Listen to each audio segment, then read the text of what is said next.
آدمی که زیاد حرف میزنه هیچ کس بهش احترام نمیذاره. از دید روانشناسی ذهن ما ناخودآگاه زیادگویی رو با ضعف، اضطراب و نیاز به تایید ارتباط میده. کسی که بیوقفه حرف میزنه در واقع داره تلاش میکنه خودش رو ثابت کنه، اما همین تلاش زیاد باعث میشه اعتماد و احترام دیگران رو از دست بده.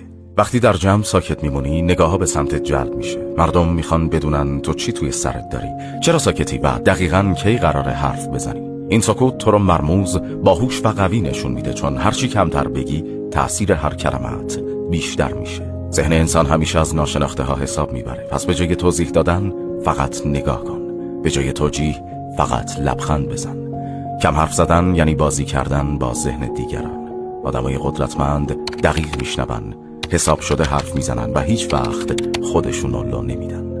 سکوت قدرت پنهانیه که تو رو بالا میبره بدون اینکه حتی دهن باز کنی. اگه میخوای چیزای بیشتری بدونی ما رو فالو کن.